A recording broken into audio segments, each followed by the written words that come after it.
Hola, soy Gabriel Simón Frem, docente de la materia Derecho del Trabajo. En este link me propongo desarrollar parte del procedimiento laboral de la provincia de Buenos Aires, conforme lo tipificado por la Ley 15.057 y su correlato con la Resolución 1840 de la Suprema Corte de Justicia de la provincia de Buenos Aires. Se aclara que el presente solo tiene fines pedagógicos y que deberá ser contextualizado con los otros videos que encontrarán en la plataforma, como así también con la bibliografía sugerida que siempre deberán consultar. Espero que sea de utilidad. El artículo 41 de la Ley 15.057 va a referirse acerca de la absolución de posiciones, o sea, de la prueba confesional.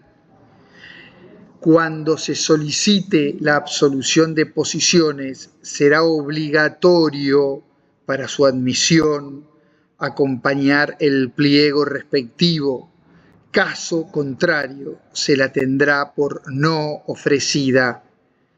Quien deba absolverlas será citado en su domicilio real, por cédula, por telegrama, carta documento o acta notarial, con anticipación no menor de 2 días hábiles, bajo apercibimiento de tenerlo por confeso si no compareciere sin justa causa.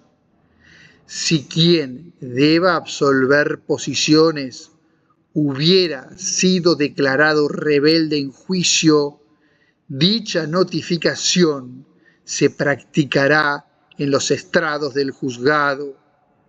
Las personas jurídicas podrán elegir a la persona humana que las represente, cuya declaración confesional obligará a la parte proponente.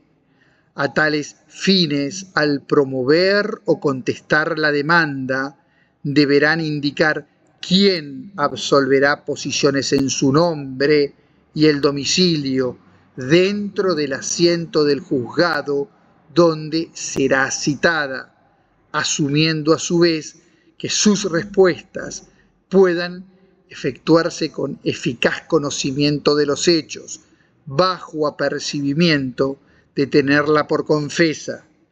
También podrán proponer un absolvente sustituto para el caso de muerte, incapacidad o ausencia debidamente justificada del designado en primer lugar. El reemplazo se podrá efectuar hasta el día de la audiencia y la concurrencia del absolvente sustituto estará a cargo de la parte que lo propuso cuando se produzca después de proveída tal prueba.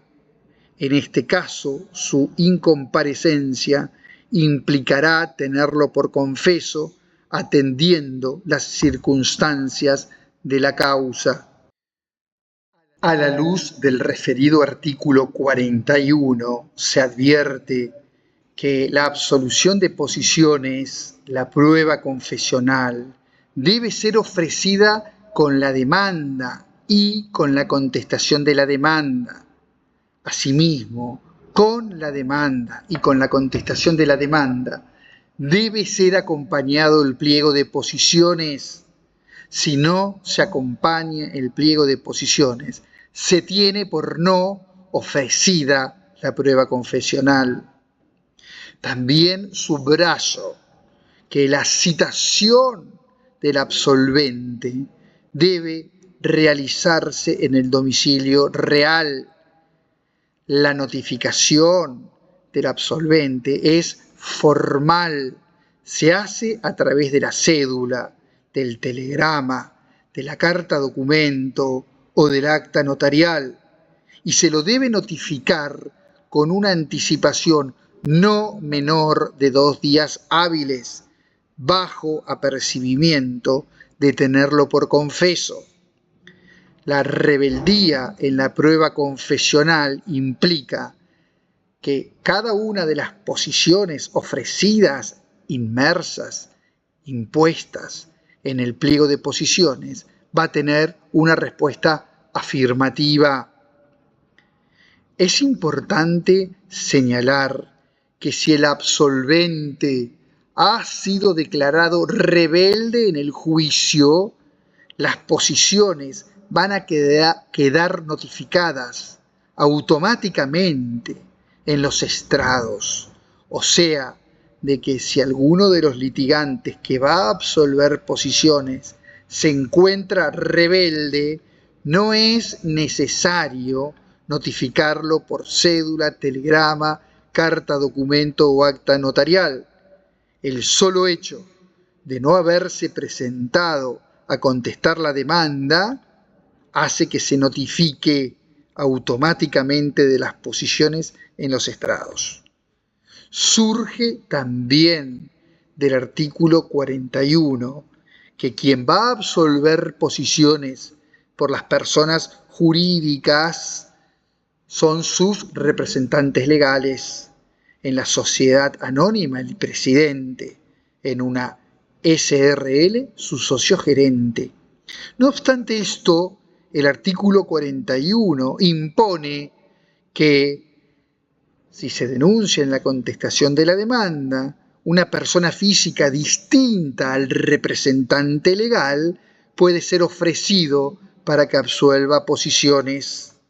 Y también surge del artículo 41 la posibilidad que la persona jurídica designe un absolvente sustituto en caso de muerte, incapacidad, ausencia debidamente justificada del designado en primer término.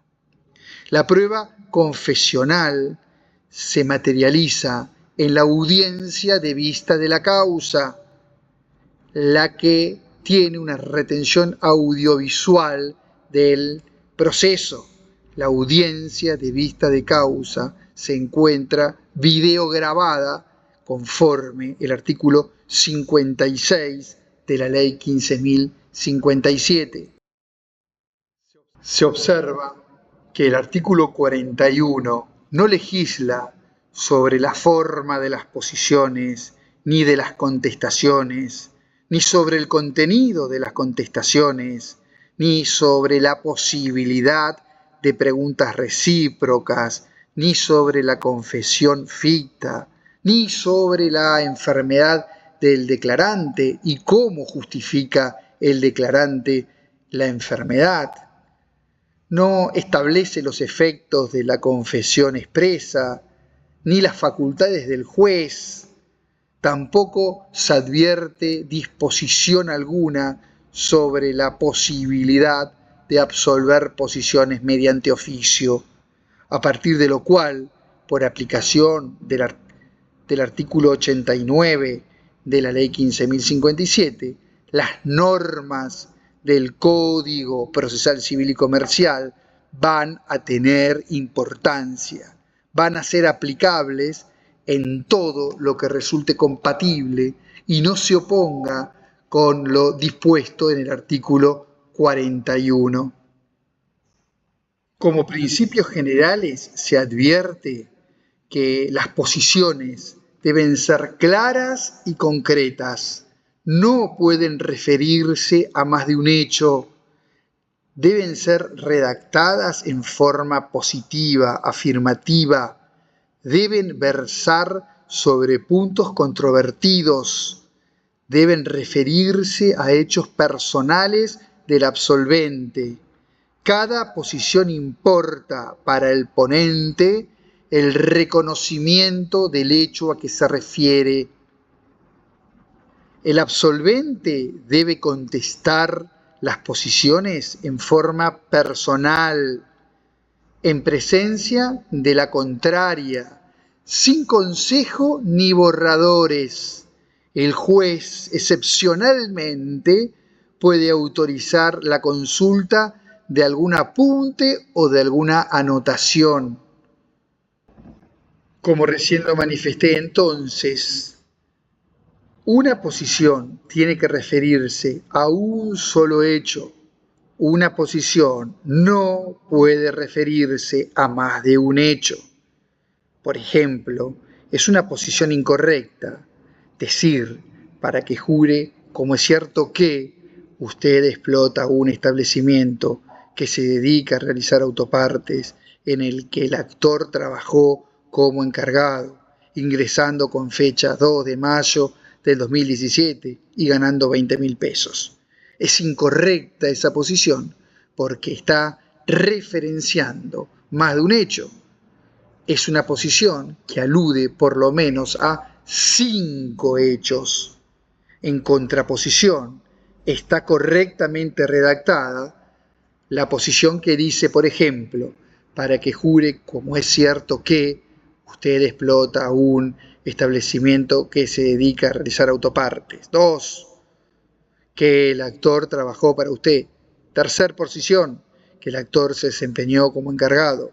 Cuarta posición, que el actor ingresó con fecha 2 de mayo del 2017. Quinta posición, que usted pagó al trabajador 20.000 pesos de remuneración mensual. Reitero también que las posiciones deben ser redactadas en forma positiva, en forma afirmativa.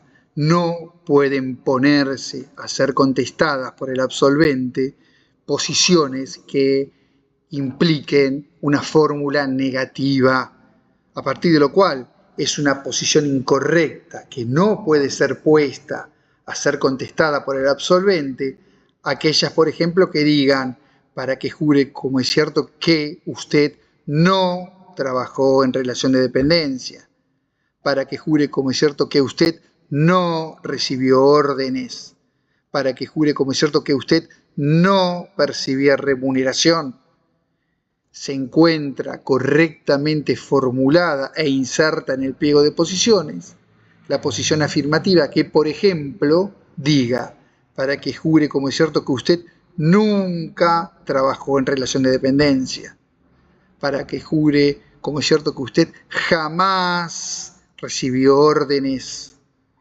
para que jure como es cierto que usted nunca percibió remuneración.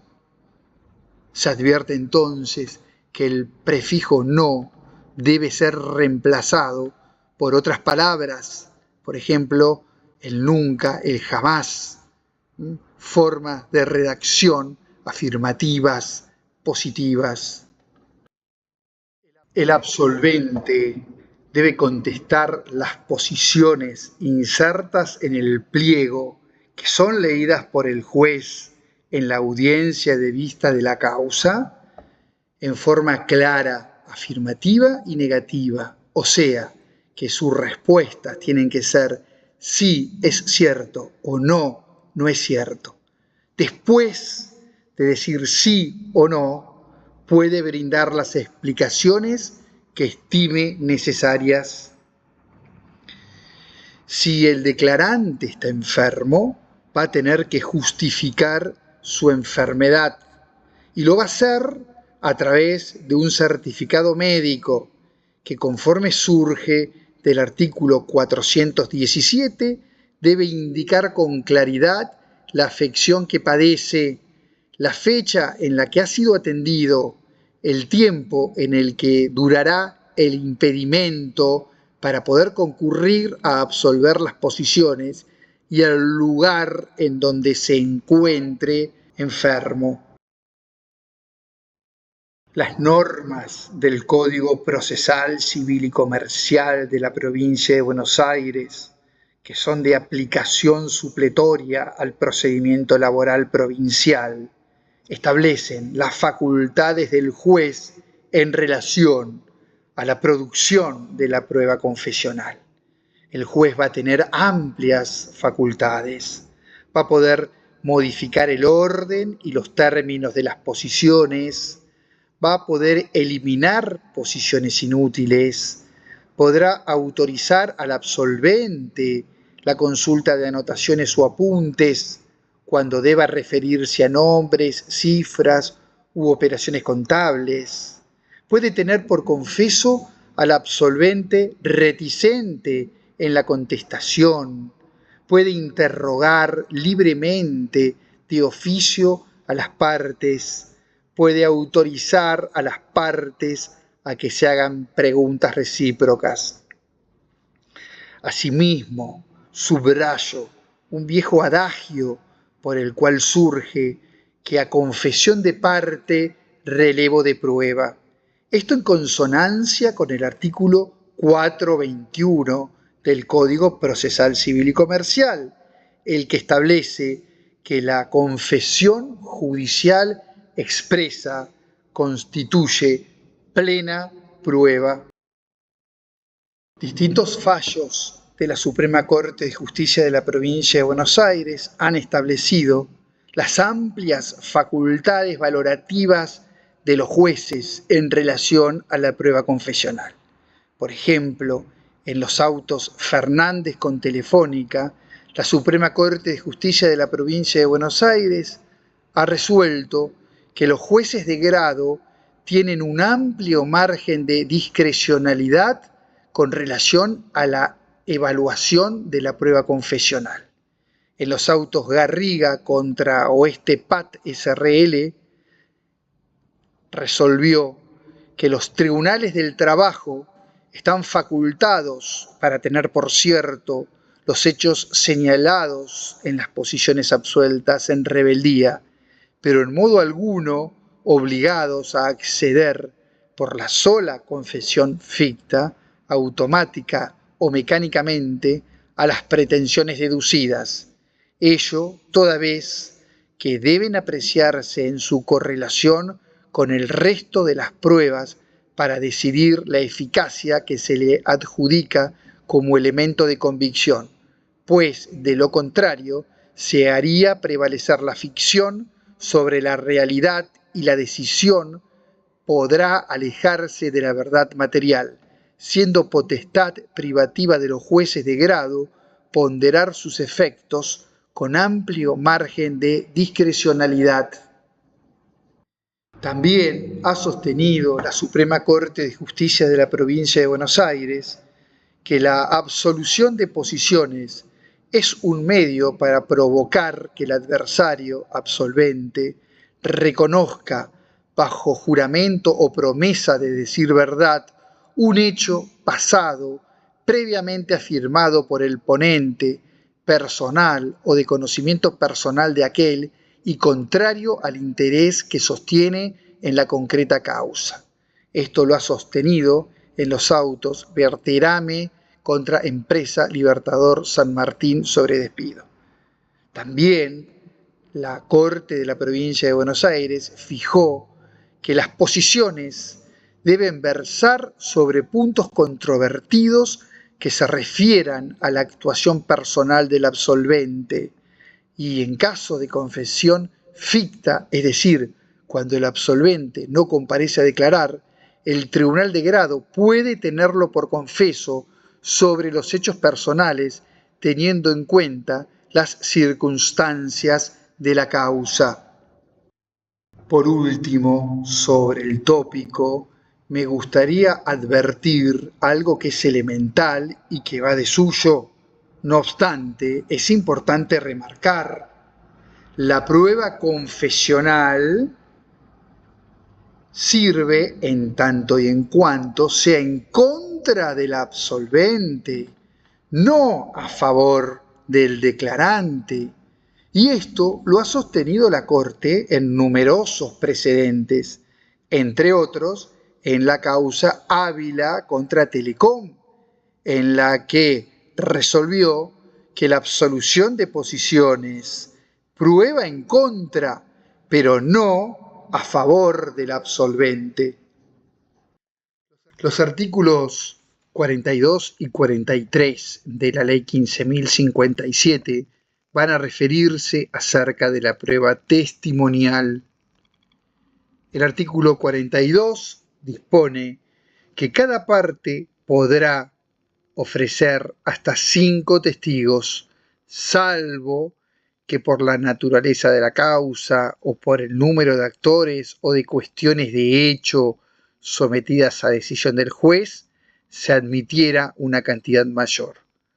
Cualquiera sea el número admitido, también se podrá proponer subsidiariamente hasta 3 testigos para reemplazar a aquellos mencionados en el párrafo anterior, sustitución que podrá efectuarse hasta el día de la audiencia.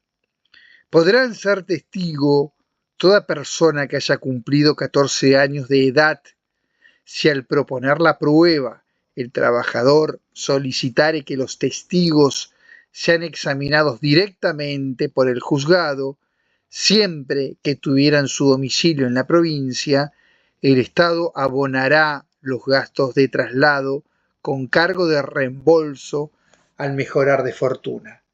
Cuando igual solicitud sea formulada por el empleador, éste se hará cargo de los gastos de traslado. La exclusión de testigos contemplada por el Código Procesal Civil y Comercial de la provincia de Buenos Aires no resulta aplicable. Por su parte, el artículo 43 fija que toda persona citada como testigo está obligada a comparecer ante el juez, teniendo derecho, cuando preste servicios en relación de dependencia, a faltar a sus tareas, debiendo computarse a los fines remuneratorios como efectivamente trabajado el tiempo que le insuma el cumplimiento de la citación, a cuyo fin por secretaría se le otorgará la constancia correspondiente. Se le advertirá que si faltare a la audiencia sin causa justificada, se le podrá hacer comparecer por medio de la fuerza pública y se le impondrá una multa de 2 a 20 ius. En la notificación respectiva se transcribirá este párrafo.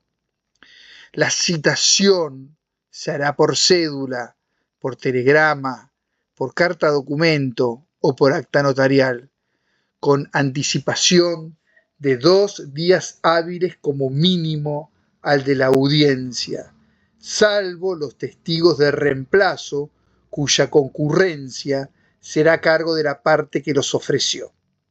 En ese caso, la incomparecencia de este último importará tener por desistida su declaración. Fracasada la notificación, la parte proponente podrá diligenciar una nueva al domicilio que considere el letrado interviniente, sin necesidad de denuncia ni autorización judicial previa, con la anticipación prevista en el párrafo anterior. De no hacerlo, quedará a su cargo la presentación del testigo propuesto bajo apercibimiento de darle por perdido el derecho de valerse de tal prueba. En el supuesto que la parte hubiera asumido el compromiso de comparecencia del testigo, la inasistencia de este último importará tener por desistida su declaración. Si el domicilio de los testigos ofrecidos coincidiera con el domicilio laboral, quedará a cargo de la parte que los propuso el compromiso de comparecencia de los mismos a la audiencia respectiva, excepto que se tratare de un ofrecimiento hecho por el trabajador. Los testigos deben ser ofrecidos e identificados en la demanda y en la contestación de la demanda. Si no se ofrece prueba testimonial en la demanda o en la contestación de la demanda, se tiene por perdida la posibilidad del ofrecimiento de la prueba testimonial. Puede ser testigo toda persona que haya cumplido 14 años de edad. El artículo 42 establece como máximo el ofrecimiento de hasta 5 testigos. No obstante esto, este principio no resulta ser absoluto, sino relativo, y en la relatividad se reconocen excepciones. La naturaleza de la causa, el número de actores o la complejidad o cuestiones de hecho controvertidas sometidas a decisión del tribunal, a partir de lo cual la parte o el litigante puede excepcionarse y ofrecer más de los 5 testigos. Es importante resaltar que en el procedimiento laboral de la provincia de Buenos Aires no son de aplicación las exclusiones de testigos previstas en el artículo 425 del Código Procesal Civil y Comercial. El artículo 425 de esta norma establece la exclusión como testigos de los consanguíneos, de los afines en línea directa a las partes, el cónyuge, aunque estuviera separada legalmente. También el artículo 42 dispone la posibilidad de ofrecer 3 testigos supletorios en subsidio en caso de muerte, incapacidad o ausencia debidamente justificada de los designados en primer término. La prueba testimonial en el procedimiento laboral de la provincia de Buenos Aires se va a materializar en la vista de la causa. Recuerdo que la vista de la causa, a partir de la implementación del artículo 56 de la ley 15.057, se graba. El artículo 56 de la ley 15.057 establece la videograbación de la audiencia de vista de causa y con ello la retención del elemento probatorio oral. El testigo es un tercero ajeno al proceso. Es una persona física que no tiene interés alguno en el resultado de la controversia. El testigo depone sobre hechos que han caído bajo el dominio de sus sentidos. Va a declarar sobre algo que ha visto personalmente, que ha escuchado personalmente, que ha palpado personalmente. No se debe acompañar interrogatorio en el procedimiento laboral de la provincia de Buenos Aires, pues el testigo va a ser interrogado libremente por el juez y por las partes quienes van a repreguntar. Los testigos van a ser notificados de la audiencia de vista de causa y de su obligación de comparecer a ella por cédula, por telegrama, por carta documento o por acta notarial, y deben ser notificados con una anticipación no menor de 2 días hábiles, salvo el caso de los testigos de reemplazo. Asimismo, la persona que ha sido ofrecida como testigo y que asiste a la audiencia de vista de la causa a declarar, debe presentarse el día de la audiencia con su documento de identidad para acreditar justamente su identidad y sus datos filiatorios. El testigo que ha sido ofrecido por los litigantes, por las partes, y que ha sido correctamente notificado por carta, documento, cédula, acta notarial o telegrama, con 2 días hábiles de anticipación, tiene la obligación de comparecer, tiene el derecho a faltar a sus tareas laborales y a que se le pague la remuneración de esa jornada. A tales efectos, por secretaría, se le va a extender una constancia que acredita que fue a declarar al órgano judicial. El testigo correctamente notificado que no concurre va a ser traído a una próxima audiencia mediante el uso de la fuerza pública y se le puede imponer una multa que va de 2 a 20 ius. El artículo 43 también establece la posibilidad de que la parte asuma el compromiso de asistencia del testigo correctamente notificado para una próxima audiencia. También destaco que el artículo 43 impone que si el empleador ofreció como testigos a empleados o a trabajadores que se desempeñan en su establecimiento y denuncia como domicilio de ellos el domicilio laboral, asume el compromiso de comparecencia a la audiencia de vista de la causa.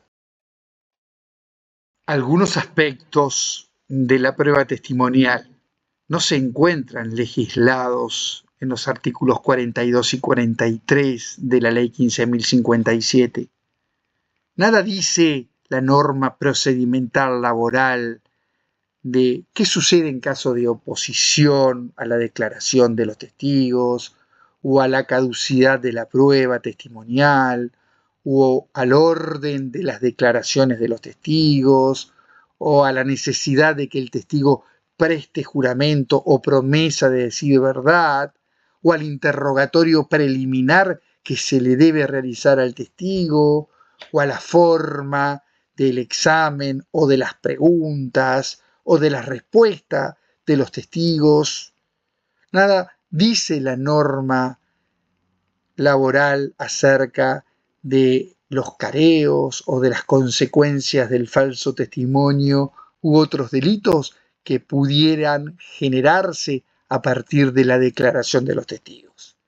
Muchas de estas situaciones son resueltas con la aplicación supletoria del Código Procesal Civil y Comercial en consonancia con lo expresado por el artículo 89 de la Ley 15.057. Llegado el día de la audiencia de vista de la causa, los testigos presentes van a ser llamados por separado por el tribunal. Por lo general, se alterna un testigo de la parte actora con un testigo de la parte demandada y así sucesivamente hasta que pasan todos los testigos presentes a la audiencia de ese día. Los testigos que declaran, a medida que van declarando y van pasando, permanecen en la sala, o sea, no se pueden retirar de la sala de audiencias. Antes de declarar, se les informa a los testigos las consecuencias penales que puede dar lugar las declaraciones falsas o reticentes, a partir de lo cual el juez le toma juramento o promesa de verdad. Los testigos preliminarmente van a ser interrogados por el juez. El juez les va a preguntar a los testigos si son familiares o parientes de alguna de las partes, si tienen interés en el juicio, si tienen un grado de enemistad o amistad íntima con alguna de las partes, si es acreedor o deudor de alguno de los litigantes, si tiene juicio pendiente. Los testigos van a ser libremente interrogados por los jueces. Los jueces tienen amplias facultades. Terminado el interrogatorio, el juez le va a dar la posibilidad a la parte que propuso al testigo para que lo interrogue. Una vez que terminó el interrogatorio, la parte que propuso al testigo, la otra parte, o sea, la contraria, puede también libremente repreguntar al testigo. El juez, en la audiencia de vista de la causa, va a controlar y va a dirigir el interrogatorio. Las preguntas que se le deben efectuar al testigo deben ser claras, deben ser concretas, no deben contener más de un hecho, no se pueden formular en términos que sugieren la respuesta no se pueden formular en términos ofensivos o vejatorios. El testigo deberá contestar sin poder leer notas o apuntes. Se le debe preguntar, si es que no lo dice libremente, las razones de sus dichos, o sea, ¿cómo sabe lo que está diciendo? Los testigos, como lo dije con anterioridad, después de declarar, permanecen en la sala hasta que termine la audiencia. Antes de declarar, el testigo espera en el pasillo a ser llamado. La ley procedimental laboral nada dice acerca de los careos. Los careos se encuentran tipificados en el artículo 446 del Código Procesal Civil y Comercial de la provincia de Buenos Aires. Se puede entonces ordenar careos entre testigos.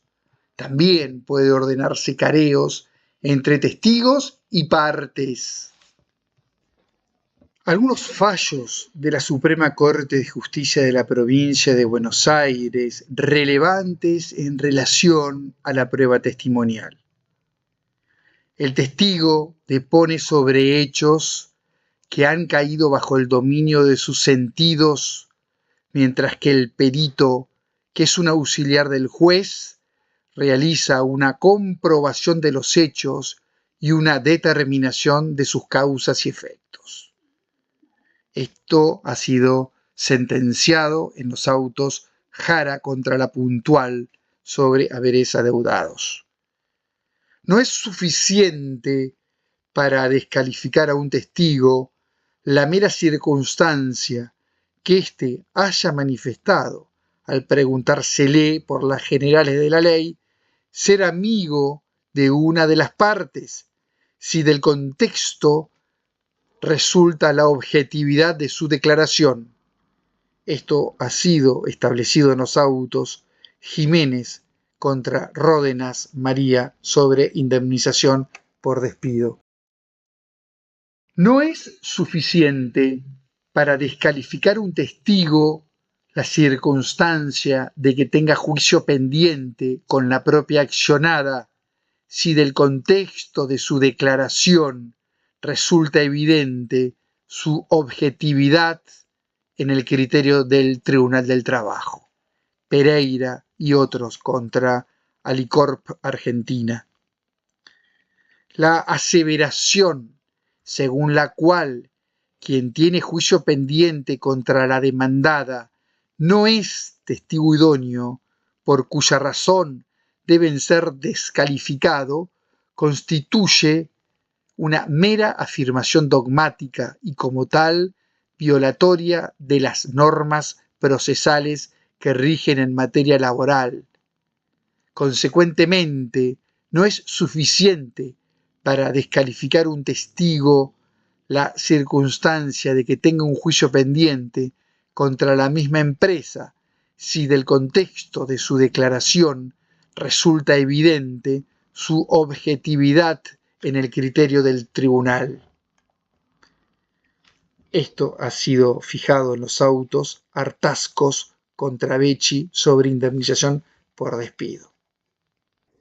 Resalto también la doctrina de la Suprema Corte de Justicia de la provincia de Buenos Aires, en virtud de la cual en el proceso laboral no rige la máxima testis unus, testis nullus, lo que sí exige una mayor estrictez al momento de la apreciación del testimonio único o singular. Ello así fue declarado, entre otros precedentes, en Jiménez contra Provincia RT y Bazán contra Jabonia SRL sobre despido. Resalto que el testigo referencial carece de convicción y este concepto fue traído por la Suprema Corte de Justicia de la provincia de Buenos Aires, entre otros precedentes, en Colin con Agro Arval y en Cejas contra Molinos Concepción. Carecen de fuerza de convicción los dichos del testigo, que sólo tiene un conocimiento meramente referencial de los hechos. En igual sentido, no tiene fuerza de convicción la deposición de un testigo que sólo traduce el conocimiento referencial de los hechos. Por su parte, adviértase que a la luz de distintos fallos carece de fuerza de convicción la declaración testimonial única del superior jerárquico del actor y protagonista de los hechos alegados. También véase que la declaración del hijo es válida en sede laboral, por más que sea un pariente, lo que sí debe ser valorada con una mayor estrictez. Esta situación ha sido resuelta por la Suprema Corte de Justicia de la Provincia de Buenos Aires en los autos Casco con Merión.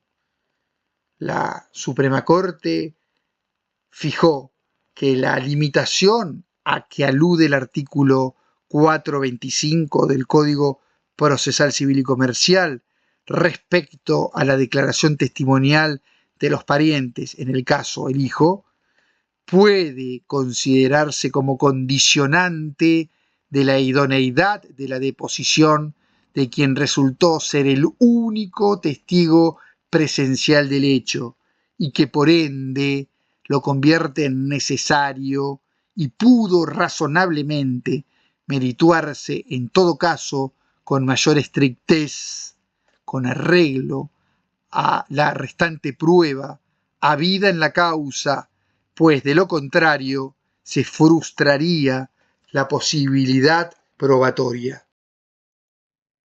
El perito no es testigo. No es admisible otorgar el carácter de prueba testimonial a las manifestaciones eventualmente formuladas al perito ingeniero por personal de la empresa que no depuso ante el Tribunal del Trabajo. Carece de eficacia probatoria la descripción de las tareas efectuadas por el trabajador que se consigna en la pericia contable y que surge de meras manifestaciones verbales que en la empresa le formularon al experto, porque su admisión implicaría la desnaturalización de la prueba y labor pericial y la sustitución por esta del medio probatorio idóneo, testimonial en el caso. Por último, me gustaría señalar que la Suprema Corte de Justicia de la Provincia de Buenos Aires, en los autos Pérez, Nelson, Héctor y otros, contra Antonio Buratini e Hijos, Sociedad Anónima, estableció que los medios de convicción hábiles para acreditar la ajeneidad del empleador a la situación de falta o disminución de trabajo, informativa, documental, pericial, contable, no pueden suplirse por prueba testimonial que, debido a su propia naturaleza, no resulta útil para que se tenga por cumplido el recaudo de la demostración fehaciente del supuesto de excepción que autoriza la suspensión o el despido por tal causa económica.